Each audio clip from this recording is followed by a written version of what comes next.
Welcome to our session sponsored by the Student Division. We appreciate you coming. This is the Lost Survivors turned Suicidologists panel. I don't think there's a lot of discussion on people who are survivors that get into suicidology and the motivations and why, and that's what this is about. So we've got some questions, and I guess this just goes where it goes. First thing we're going to do, I'll introduce myself, and we'll go down the panel. Clinton's next to me, so I guess we'll just go that way. And we'll have the panelists tell you a little bit about who they are, what their background is. Again, my name is Chris Caulkins. Lost my wife to suicide in 2003. I lost my brother to suicide in 2008. I've lost 10 colleagues of mine in the emergency medical services field. By trade, I'm a paramedic. So colleagues and friends, people I've worked with. I also teach, so some who are my students. So full-time, I am a program director for an emergency medical services program at a place called Century College in the Minneapolis-St. Paul area. I am a practicing paramedic still for a city called Woodbury, which is a suburb of that area. I do that part-time. I also have a nonprofit called the Chris Caulkins Center for Suicide Research, so feel free to look us up on the web at cheap commercial, suicideresearch.org, or on Facebook and like us. I do psychological autopsies, those kinds of things. A master's degree, I have one in public health, another one in interdisciplinary research. I'm a doctoral candidate. With any kind of luck, I'll finish up this December. My dissertation is Suicide Among College Students in the Role of Connectedness. And I'm at St. Cloud State University, St. Cloud, Minnesota. If anybody's familiar with that, probably hardly anybody knows where that is, but that's where I am. We're Huskies. Go Huskies. All right. My name is Quentin Hunt. I lost my brother to suicide when I was 8. It was 1989. So I always, when I talk about suicide, I always say, like, I feel like my whole life has been about suicide, because it kind of has been. I mean, the brother, but like, you know, my hero, the guy I wanted to be like, pretty active in my church, Mormon. He baptized me. Like, it was a really big thing. So yeah, even though he was 20 years older than me, like, it was a big deal. I am a family therapist now, and I'm actually finishing a PhD in couple and family therapy as well, and I study suicide. Kind of started interviewing other suicide loss survivors about their experience. I'll do a cheap commercial for me Saturday. A colleague, Rebecca Sanford, and I are doing a presentation about that process of suicide bereavement, what helps and what hurts. Even though I'm still very passionate about the suicide bereavement, I've kind of evolved into working the sexual and gender minority and ethnic and racial minority youth that are suicidal, because they're at higher risk than the general population. All right, I think my perspective of having lost a brother when I was a kid, and then from that moment on having thoughts of suicide myself, certainly something I bring into all my clinical work. I'm going to University of Minnesota, so even though we'd never met before, and the only time we've met is in Arizona, not in Minnesota, it's kind of a interesting thing. Go Gophers! Yeah, not that fun to say. Yeah. Hi, I'm Abby Ridge Anderson. I'm a fourth-year doctoral student at Catholic University. I study with David Jobs, and I lost my best friend to suicide in 2004, 6 days after her 24th birthday. And we had been friends for almost exactly 10 years, like best friends since the day we met, first year of high school. And so I study, unrelated. I study adolescent suicidality, and I'm looking at adapting CAMs for suicide. And I'll get into this a bit more, but I had actually always intended to get a degree in psychology and study adolescent depression, and I never intended to study suicide. Even after I lost Charlene, I didn't intend to study suicide. And when I first started working with Dr. Jobs, I was like, it's just my master's degree. I don't want to do this for my life. But I thought about Charlene, and he does really good research. I'll do this for 2 years. Things have changed since then, but that's kind of how I came to this field, and just briefly, how Charlene has played a role in that loss. My name is Danielle John. I am a clinical psychologist by training. I lost my grandfather to suicide in 2006 when I was in college. Up until that point, I was a religion major, because when you make 18-year-olds declare majors, they pick things like religion that are going to be very helpful later on in their life. But after I lost my grandfather and kind of learned about the problems of older adult suicide and really wanted to get involved in doing something about that, That's what led me to add a psychology major and eventually go on to graduate school and become a clinical psychologist. Now I am the head of behavioral health and research at a small private institute called Primary Care Institute in Gainesville, Florida. And the reason I chose primary care is because so many older adults do see primary care shortly before their deaths by suicide, and very few actually see, specialty mental health. So I felt like that was a really good opportunity. So I see patients there that span a broad age range. My oldest patient right now is 93, but my youngest patient is 16. And we also do some quality improvement type research, and I supervise graduate students and undergraduate students. My name is Catherine Perouse. I am a licensed clinical professional counselor in northern Idaho, near the Canadian border. I got involved in suicidology because I lost my oldest son 20 years ago, day before yesterday, to suicide, and then 6 years later we lost our youngest son while he was serving in Iraq to suicide. And I just have this driving force to make it stop somehow.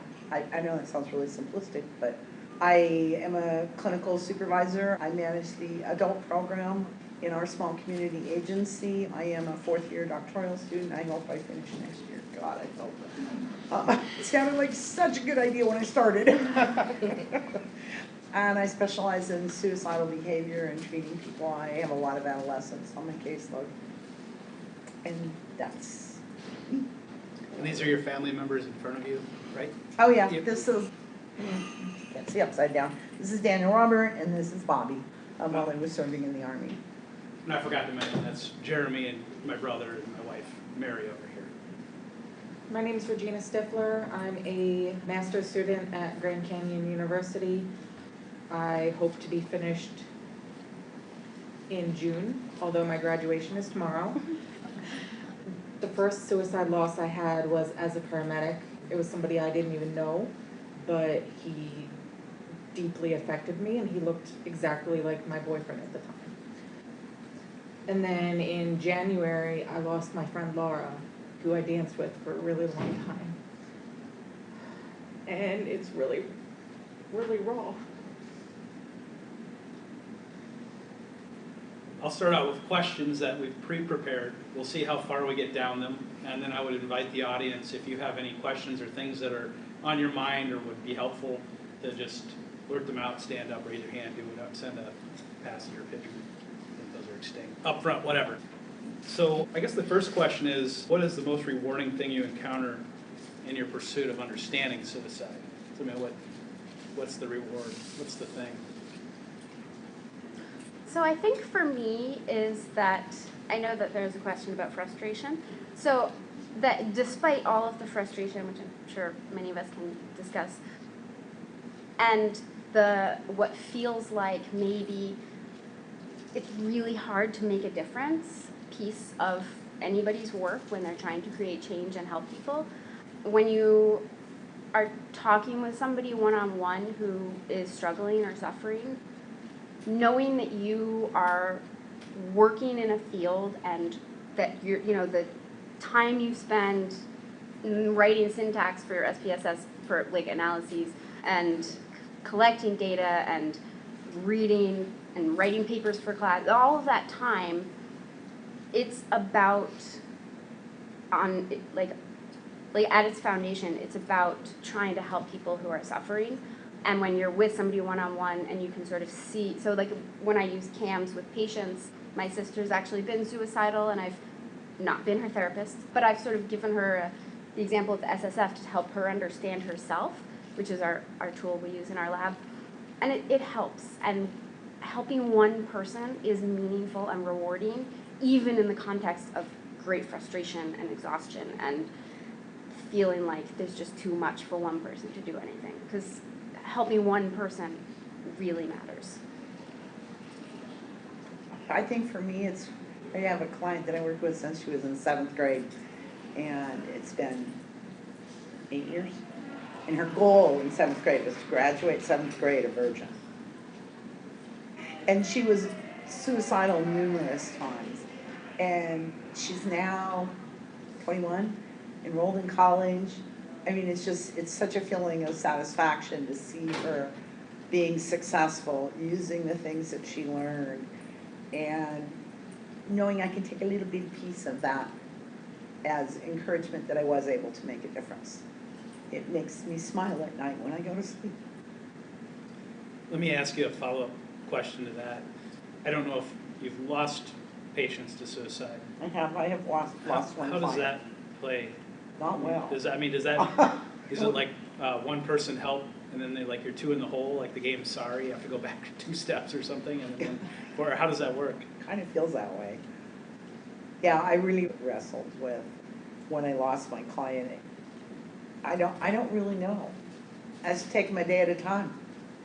And on the days when I can look and I can see that it's made a difference and it's helped someone, I really take that for all it's worth and use that to keep going and try not to think about the 2 steps backwards. Because that's too discouraging. I guess I like to think about it like traffic accidents, as paramedics and public safety people, we try to prevent traffic accidents, but you can't know when you do prevent them because they don't happen. So perhaps that's a source of comfort that probably helped you realize. For me, the biggest reward in being in the field of crisis intervention is that I can stop people from becoming physically broken while they're emotionally broken. It's kind of proactive in a sense, proactive and reactive by helping those people before they get to the point where they're going to shoot themselves or take an overdose or whatever they're going to do. If I can intervene at that point, then maybe it'll save a paramedic from going down the trail that I went. So that's my reward. Anybody else want to respond to that question? Yeah, I think I can echo a lot of what's been said. Helping people, seeing people change, that's rewarding. But I'll be honest, like, there's another big part of it that I'm not that altruistic. Like, a lot of it is for me being able to be okay myself. I have to do something about it. Otherwise, it's the worst thing. And I struggle to want to wake up in the morning unless I'm working to do something to help other people.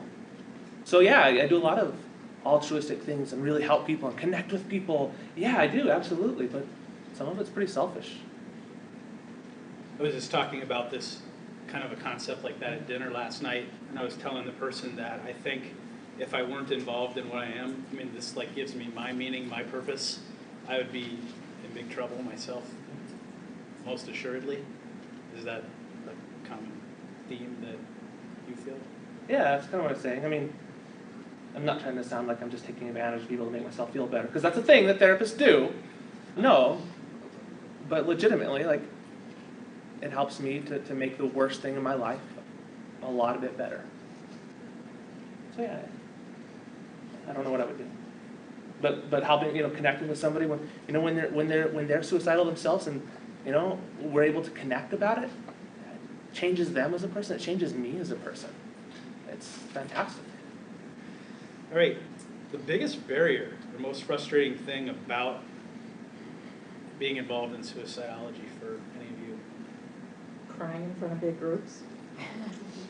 How quickly the community can move on after a loss and just get back into their same old. I've worked long and hard in my community to increase suicide prevention and work with the schools, and it's all really important when we have a youth suicide, but within 6 months it fades away, and it does it every time. It makes me so angry. I'm not always as tactful as I should be. So that's probably the biggest frustration, is that unless it's right in your face, the majority of the community kind of just very as quickly as they can and wants to move on. And there is no moving on for us. Well, there is, but you know what I mean? We can't just close it off and say, oh, well, that's really so sad, and then just go.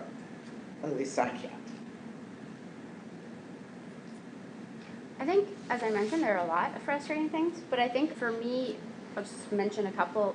One is, it's not like a great way to start a conversation when someone's like, oh, what are you in school for? Oh, like, I study adolescent suicidality. They're sort of like, okay, like, I gotta go talk to somebody else. It's scary. It's really depressing. So I've sort of ended some conversations, not like I wanted to, but just sort of like people ask me questions like, what are you studying? And I tell them and they're like, okay. So I find that to be sort of like this part of what it means to be in the field is that people don't really understand it and it's scary, and so it can be a conversation stopper.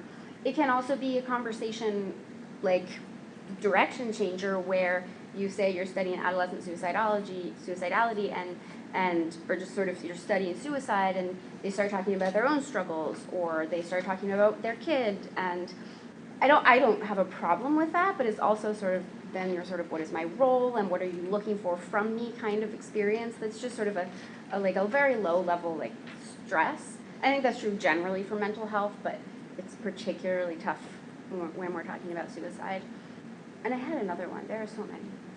I think related to the sort of like what happens and people walk away, like I think sort of like people who aren't in the field and they have very strong opinions about suicide.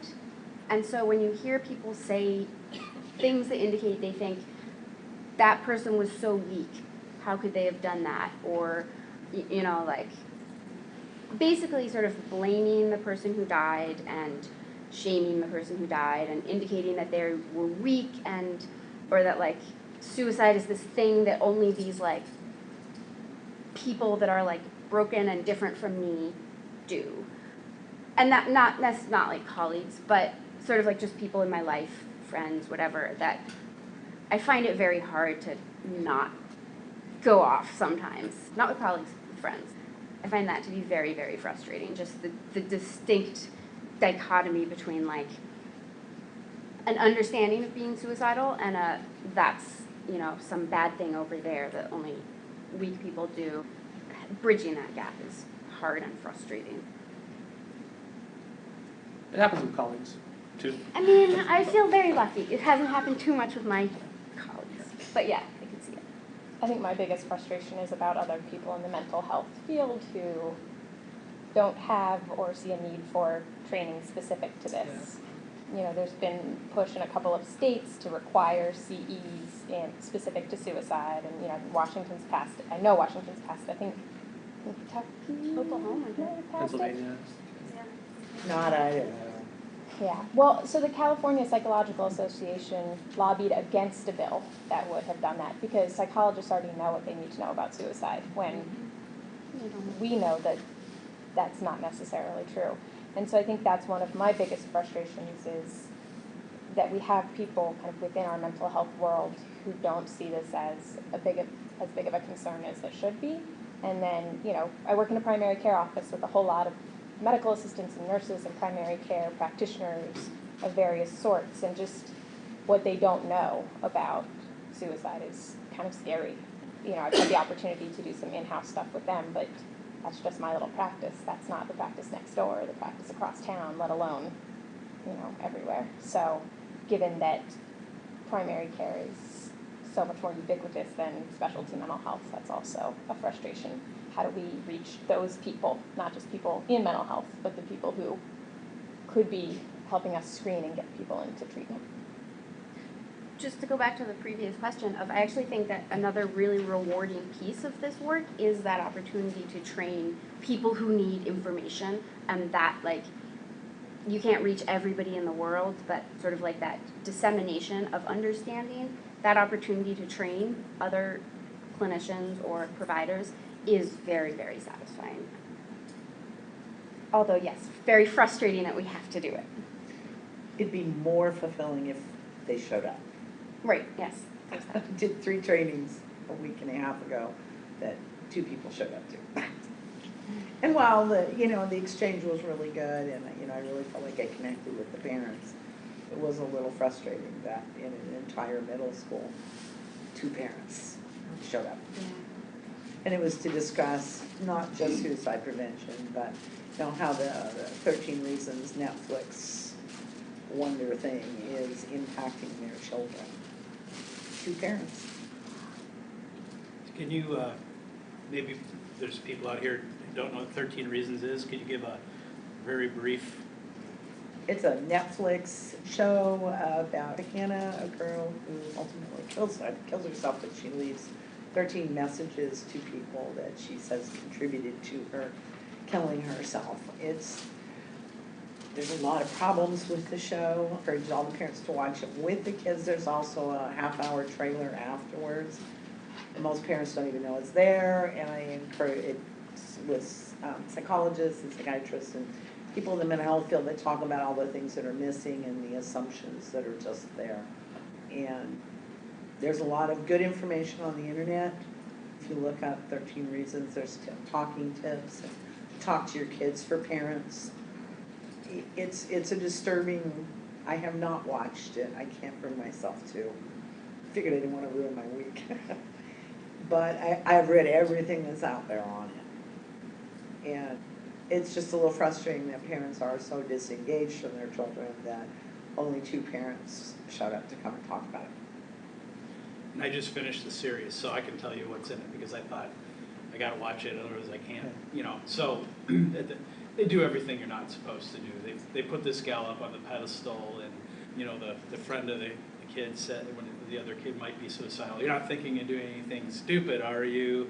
And then they show the suicide. Every once in a while there's like the kid hallucinates that the dead girl's in the middle of the gym, and she looks, all pristine in a white dress, and, all this stuff, and it's scary stuff to watch, and never really mention that she struggled with mental illness at any point. And then the one high school counselor she went to rebuffed her. Of course, that's not the usual experience. So these are all things that I think are very concerning. I teach at a community college, and we also have a intermediate high school district with us, and that's all the talk amongst the high school kids right now. So I'm not really worried about that. I don't know, I watched the show, and it touched me, and I cried, and I loved it. Yeah, they did a lot of things that they're not supposed to do. And they did a lot of things that AAS and the American Association of Suicide Prevention, the JED Foundation, told them not to do. But I think it really showed what it was like to be that kid. And I'm not sure you can get diagnosed with anything after you're being depressed and suicidal after being raped. I think that's a pretty normal reaction. So I recognize my stance is very unusual here. But that show, there's a lot of problematic stuff, but I agree. But I think it can be used as a great tool to talk about the messed up shit that's going on in people's lives when they are suicidal. It's not just all these things, but feeling like a burden. You lost your parents' money. How are they going to kick out of your house? You're going to lose your business. That's burdensomeness. That is one of the mechanisms of adolescent suicidality. That's one of the things we should be talking about. But instead, I'm kind of frustrated that we're just talking about the safe language things, which are important. It is important. But I think there's so much deeper conversation that could be happening, because it's about emotion, and it's about not feeling loved and feeling like it could never get better. And I think those are some of the conversations that we could be having about it. And it is hard, and it is hard to watch. I can't fault anybody for not watching it, because it is tough. It is really tough. But I also think it's kind of like what it was like to be that 16-year-old kid. Any further comments? So what was the greatest, switching gears, what has been the greatest help to you in engaging in the field of suicidology? What helps? I have the best coworkers in the world. They're all super supportive when we're going out and doing like difficult cases, especially with kids. They're all there for me when I come back and I'm upset.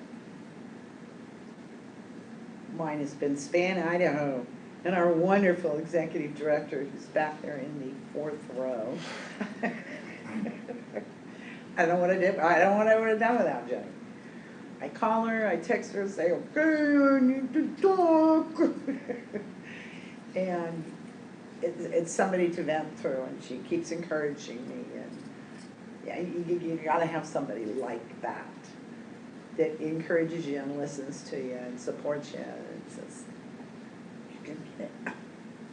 So that was invaluable to me, because I had a lot of not so great support from people. I mean, in terms of actually like getting into the field and stuff, it would be AAS. Like I came to this conference the first year as a survivor, just for the loss conference. But I was at UF at the time, and they gave me some money, and it was in New Orleans, so I was like, well, I'll go for 4 days instead of 1 day, why not? And I discovered that this kind of was a field at that point, and that people were really nice and supportive, and I learned about the Healing After Suicide conference through a support group I was going to. And somebody in that support group had also given me Thomas Joyner's book and said, this might be helpful for you to read to try to understand what just happened. And I read it, and I did kind of connect with some of the things in terms of my grandfather's death. And then Thomas Joyner was like at the conference, and he like talked to me one-on-one, and it was, you know, mind-blowing. And that was really when I kind of decided to like get into the field. So I think my experiences in that way, and being able to come to this conference every year pretty much since then, has been really important for my career. Yeah, I was gonna, can you phrase or restate that question? Like, is it who or just generally what? What? Well, you could say what or who has been the greatest help to you in engaging in the field of suicidology.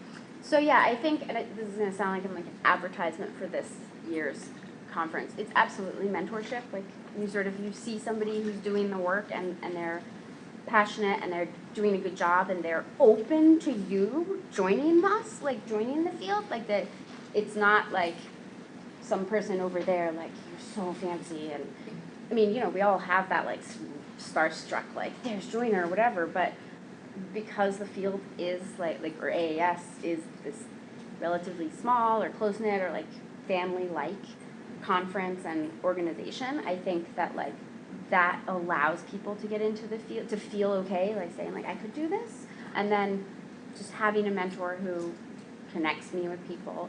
But in terms of the what, I would go back to like what's most rewarding is like being passionate. Like I think really being passionate about what you do is like enables you to stay engaged and to keep pushing forward, and just passion really matters for caring about what we do. I agree that everybody here is pretty accessible. I also got to talk to Thomas Joyner one-on-one, which was interesting. And I tell you what, he writes the nicest rejection letters ever for the suicide and life. No, I'm serious. He really does. It's like, wow, I feel good about being rejected. He does it very nicely. I'll have to frame that. Has anyone ever discouraged anybody on the panel here from studying suicide? Have you ever been discouraged? My parents. My parents. My mother and my father never understood why I would do this. I don't know, your grandsons, hello? But they never, ever understood it, and they were very vocal about it. So then they just decided to focus on the fact that I had a master's and was going for a PhD. My daughter's getting her PhD. That's all we're going to say. I similarly, when I was just like dipping my toes in, like I'll just do this for a couple of years, my master's program, it was after that, my mom was like, all right, well clearly she's just doing this, she's not stopping.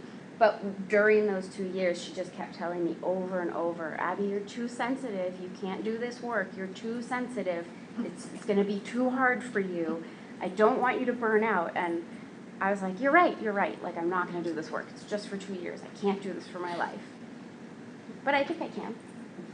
It's been like 6+ now, I think I'm okay. I got kicked off of volunteering for a crisis line. Oh, I was really? rejected from volunteering for a crisis line. Yeah. Tell us the story. Yeah, so it was probably like 6-ish months after my grandfather had died, and I wanted to do the psychology thing, and so I was looking for research opportunities, volunteer opportunities, because I was like kind of late to the game. And I went and volunteered for the crisis line, and I didn't mention my grandfather when I started because I just didn't feel particularly relevant. I just wanted to help.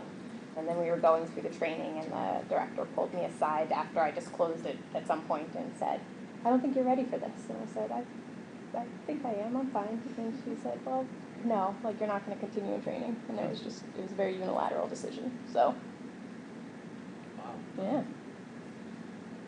So I guess a related question would be, has anybody ever told anybody they were, and this is sort of your situation, but too close to the topic of suicide as a survivor to actually study it or research it or anything else? Because I've had that comment like, you know, you've been affected by it so much, wasn't that going to bias the study? And I kind of say, well, it's like saying a cancer survivor can't study cancer. I mean, I don't know if anybody had that experience. Yeah. So, I mean, I think it's a big deal. Most of the work I do is qualitative, and I interview people about their experiences, and that's a legitimate concern. I also think that it makes the work that I do richer because I understand more about that. But that's why you get in other people that have different experiences. That's the thing. Yeah, I was fired by three graduate school advisors because they said they had no interest in depression or anything related to suicide. Another one said she wouldn't work with me because it was too close to the topic, and there's no family therapy program. I don't see how family fits into suicide. I mean, just long rejection after rejection after rejection before finally someone was willing to take a chance on me. So yeah, that's it. Sorry, I combined two questions there. That was my experience. You're making me think of the ABBA song now. I totally lived, started playing. You know, that actually, when I think of this advisor, like, yeah, it going through my head every time. It's like, really? I think for me it's not come up so much research-wise, but clinically, especially when I was still in graduate school, I had a couple supervisors who were really uncomfortable with me seeing anybody who was suicidal because... So you have done your own work now, haven't you? Yeah. Now So, there's usually a suicidal client. You need to go do some more of your own work. yeah. So I think... Trust me, I know when I need to do my work. And I think that there's been times, like even just recently, where I did have reactions that I really didn't expect. It's been over 10 years now, and had to kind of check in with myself. So sometimes it's not about somebody else deciding it for you, but you sort of realizing that it comes up unexpectedly. Well, and then paying attention to when it does. Yep. When we had the conference in Austin, because there was a suicide offer there, and it was a jumper, which is what my oldest son did. And I thought I was okay. And I was home about 2 days, and I just could not stop thinking about it. And it was me paying attention to, okay, you need to go in for a tune-up.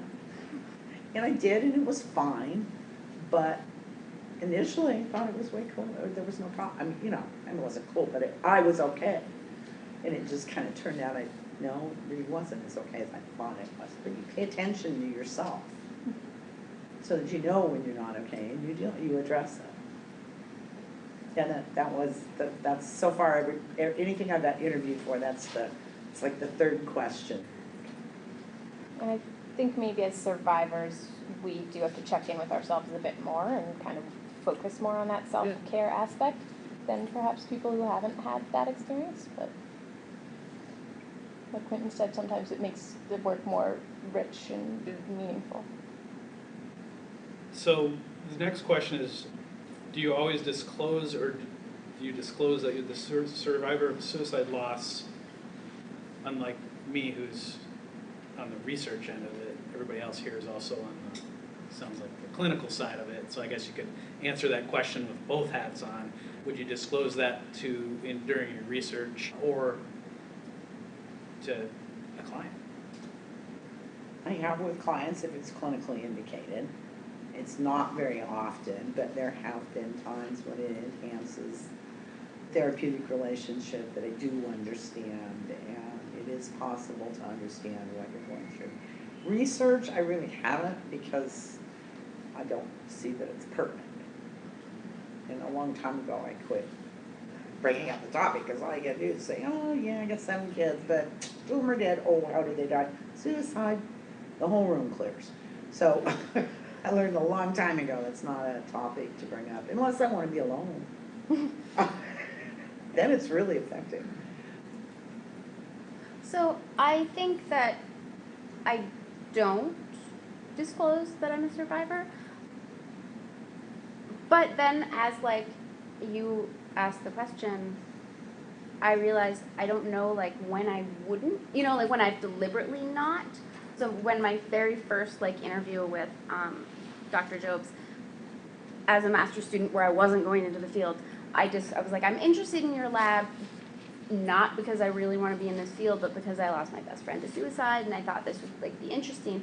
And that like I had no idea that there would be any stigma because I was like brand new to like research, and it just didn't occur to me not to.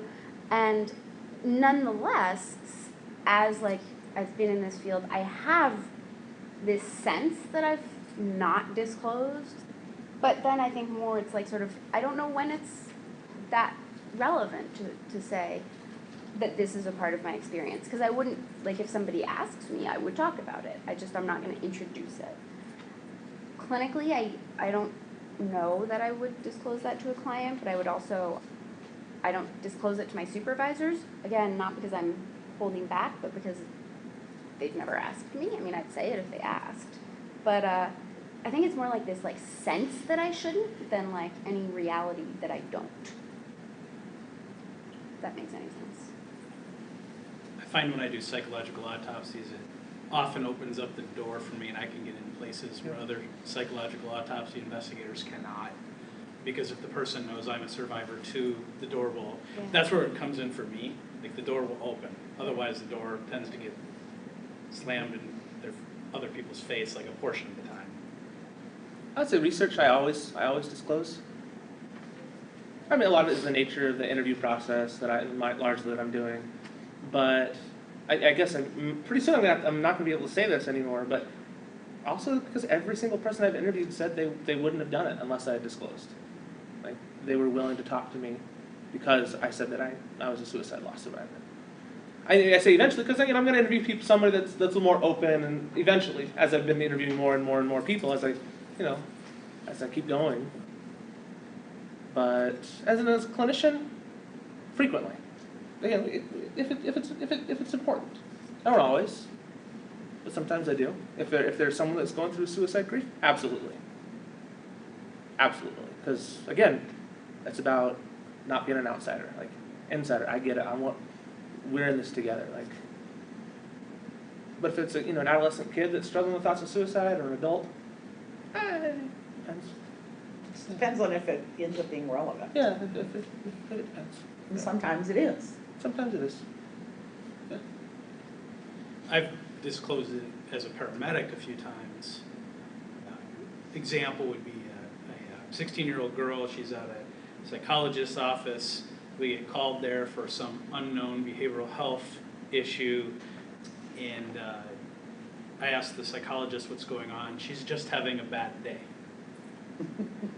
So we get her out to the ambulance, and I start talking to her, and I just had this spidey sense, I guess, that it had something to do with suicide. I don't know why, but I just felt like it had something to do with it. And it turns out it was the 1-year anniversary of her dad's suicide. And that's what the depression was about. So we had a very open and honest, I said, I've lost family members too. That sucks, is basically what I said. And then she opened up and started talking to me. But everybody else was, and I was stymied, because even the mental health profession is just having a bad day. I mean, yeah, that's a hell of a bad day. I don't know if, Regina, you've ever been a paramedic as well. I don't know if you've ever experienced anything like that. That's a different environment, of course. I mean, I certainly would disclose as a paramedic. I don't as a mental health practitioner, except to like my coworkers and my supervisors. I don't tell my clients because it's not about me, it's about them. So, yeah, I can see it being helpful in EMS when people actually do EMS the way it should be done. That sounds rather. I get the EMS in our city does not do anything with mental health. They're just like, it's not our problem. It's not a medical problem. So we can't take them. Last time I checked, our 911 call volume was, of all the 911 medical emergencies, was 7% was behavioral health related. Quite a hefty number. We actually had to struggle even to get police. There's a legislation is changing in our state where police officers now have to get trained in mental health, because it hasn't kicked in yet, and this is Minnesota, but they finally now are going to be required to get education on mental health when they graduate from their degree program, which they weren't required to before. I think Idaho requires 4 for post. Right.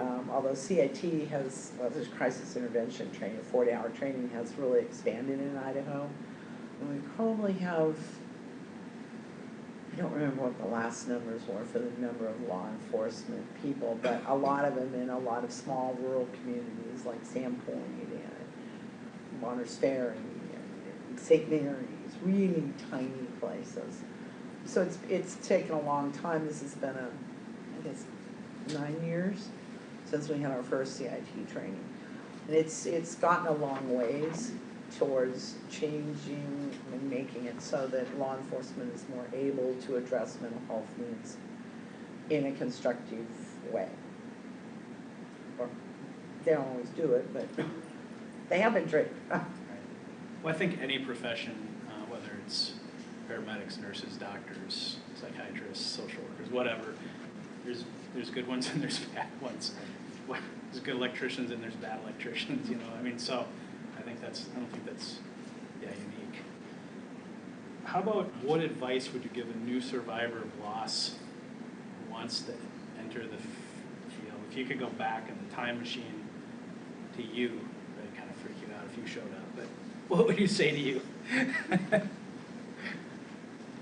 Make sure you have somebody you can talk to right from the very start about what you're working on, and somebody you can confide in.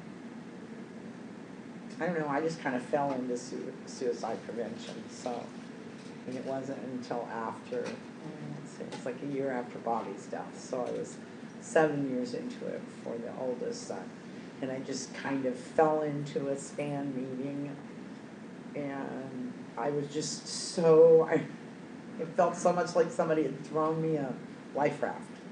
I was like, oh my God, there are other people out there that care. I can't believe this. Because it really felt like I was the only person. I didn't know anybody else. And it's certainly not something you talk about with, at a PTA meeting or anything. So, at least then I didn't. That was probably get connected with a group, because it'll really help guide you, feed you, and educate you. And that was, I don't know what I would have done without SPAN. Probably some blithering idiot in the corner or something in North Idaho. Crazy North Idaho lady. If anybody, a cheap commercial, so if anybody wants to talk about the Intermountain West, come to my presentation tomorrow on the culture of the Intermountain West, Oh, yeah. which Idaho is a part of that. Oh yeah, I live 13 miles from Ruby Ridge, okay? So for me, like similar to you, like I was 5 years after my loss before I even considered studying suicide briefly. But I think that if I could go back to like that first, say like year to year and a half, where the like sort of emotions were so raw and intense, I would say I would try to like give a picture of what I would call post-traumatic growth. Because last fall I was at the AFSP Out of the Darkness walk, not the overnight, and my whole lab was there, and it was this whole community of people like here where people care and they're showing up. And I just felt very connected with a really important, strong community, like I do every year when I'm at AAS. And I remember just sort of taking this moment and thinking like, wow, like losing Charlene has shaped my life completely. And that's come with a lot of negatives, but it's also given me a career. Like literally my entire career has come from this loss, and I love what I do. And I feel very, very lucky to have a career that I'm very passionate about and that I think I'm good at. And it's all come from that loss. And so if I could give my grieving self this idea that like something good can come out of this and there will be this hope and growth. This isn't like career entry advice, like how to get into the field, but more sort of like what being in the field has kind of done for me, and like that it's because of her, specifically because of her death. For me, I think it would just be kind of a reminder to myself that grief and self-care aren't time limited, shouldn't be. I started grad school about a year and a half after my grandfather died, and that fall semester went, fine, and I came within inches of failing out of grad school that spring because I was so sure I could just do it and handle it and talk about suicide all the time and, meet with suicidal older adults and not be bothered because it had been 2 years, like I should be fine. And it took a very adamant but caring advisor to kind of get me to where I needed to be and back on track. I actually ended up taking a semester of leave to work through stuff before I got back into it. So I think, really, if I could go back and remind myself of that, that would have been good. I would have told myself to come to AAS. I mean, I stumbled on it because I had a friend from high school who was actually working in the Arizona Department of Suicide Prevention here, and she was recommended to me. But it's interesting, like 28 years ago today was when we found my brother's body. Like, it's this time of year is always a tough time for me. And it's been one of the best things that I've for me, because it's a time that's tough for me, and we come and we talk about suicide prevention and connect with other people that have also experienced loss. And it's been really good for me. And good for me professionally as well. So what advice would you give a non-survivor of loss who's entering the field? Some of this I say tongue in cheek, but also absolutely seriously. We're kind of sensitive folk. And that's one thing that I would say is this is a really raw thing for us, even 30 years later.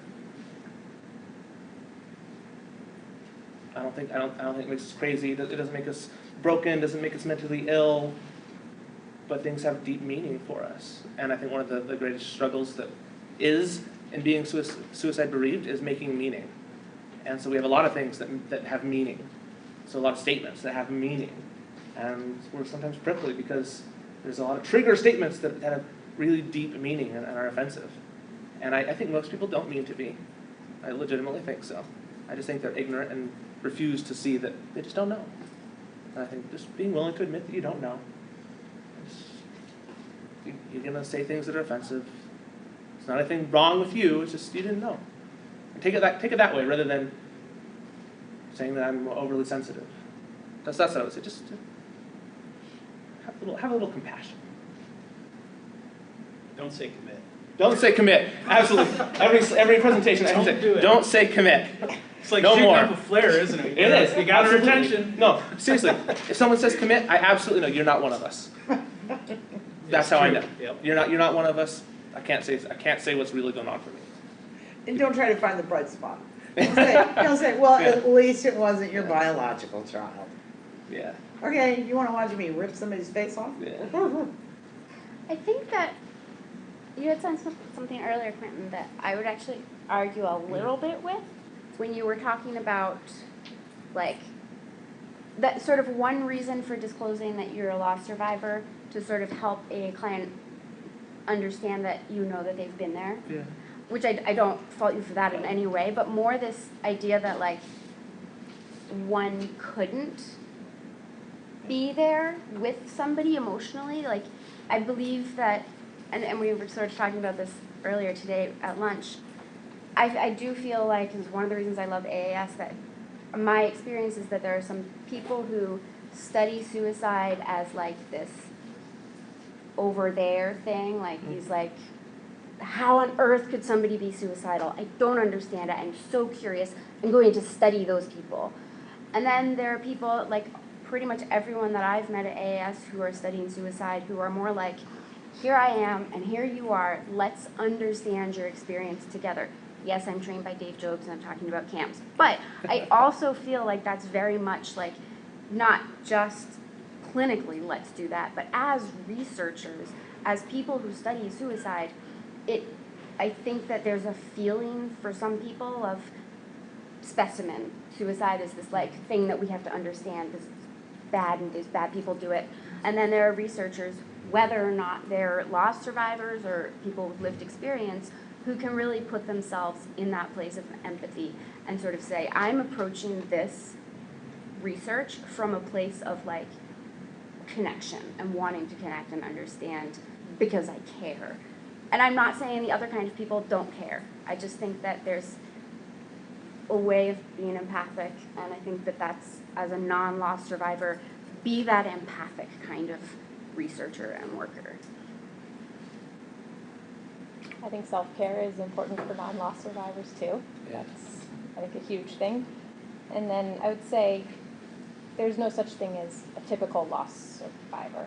Everybody has their own experiences and differences. And like Catherine was saying, sometimes when I tell people I lost my grandfather to suicide, somebody will say, well, at least it wasn't like your child.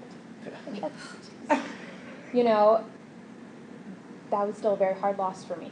And so my experience losing my grandfather is probably not the same as somebody else's experience losing theirs, and it's certainly not the same as somebody else's who lost a friend or a child or a sibling or whatever.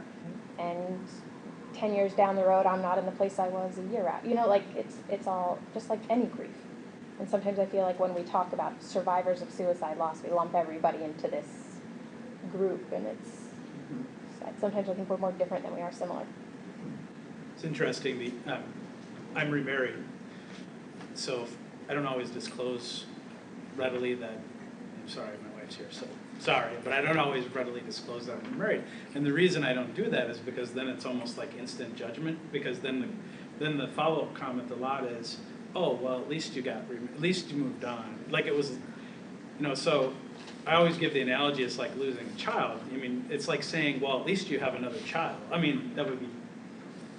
I mean, you can apparently the human heart has the capacity to love two people equally as much, but in a different way, and you can't choose. And in fact, your brain feels like it's, sometimes you think these weird thoughts like, oh, what if I could have that person back? What would I do? And then your brain feels like it rips in half, and one half runs that way, and one half runs that way. But you know that that's never a possibility anyway. So then you're relieved. You never have to make that choice, because I don't think I could make that choice. Yeah, that I'd give anything to have her back, and then you sort of think through the logistics of what would you give up? Would I give up my husband? I can't make that choice. I can't. Right. I will never have to. Okay. Yeah, I think that. I'm guessing many of us have had that sort of. Quandary. You described that beautifully. Great. Well, we've only got a few minutes left. Are there any questions from the audience? Has been pretty quiet. Any questions that anybody has of us? Well, Yes. I just want to thank all of you for doing this. I'm also a loss survivor, and not clinical, not research. I do training in suicide prevention in the state of Tennessee. Lucky enough to do that with my background in public health, and it's a different aspect than literally a year after my father died. I was in grad school. Not a smart idea, but it happens sometimes, and I just want to thank you all. Thank you. You're welcome. One thing I jotted down when you said about tears, I think tears are okay. Unless they're not.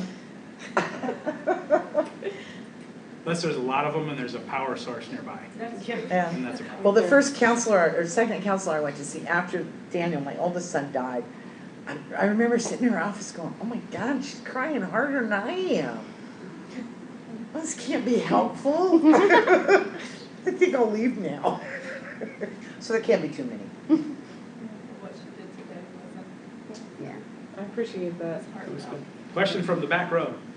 I'm just seconding the payment of thanking you, and I liked the comment on how different survivors are. I'm a survivor. I've been a researcher for almost 30 years, but in other sort of workforce kind of things, and I only fell into research and suicide in the last few years. For me personally, I don't think I could have dealt with it anywhere in the first 10 or even 15 years. But that's not to judge anyone who got involved in suicidology after just a year or two, because we're all different. I did a paper maybe 6 years ago where there was all this talk about how millennials were different. And I went and looked at some of the different survey results and everything, and the millennials answered a question slightly skewed a different way than, so there was this huge distribution of difference among millennials and this huge distribution of difference among everyone else, and they just took this little difference in an average and said, oh, millennials are this and everyone else is that. And I think it's parallel. I mean, survivors are all over the map. We're all different, and non-survivors are all over the map, and we're all different. And we just differ from each other in this one dimension. Well, it's been an honor to be here with all of you. Thank you. Thank you so Thanks, much Chris. for hosting us, Chris. Thank you. So that's all we've got. Thank you for coming. Thank you.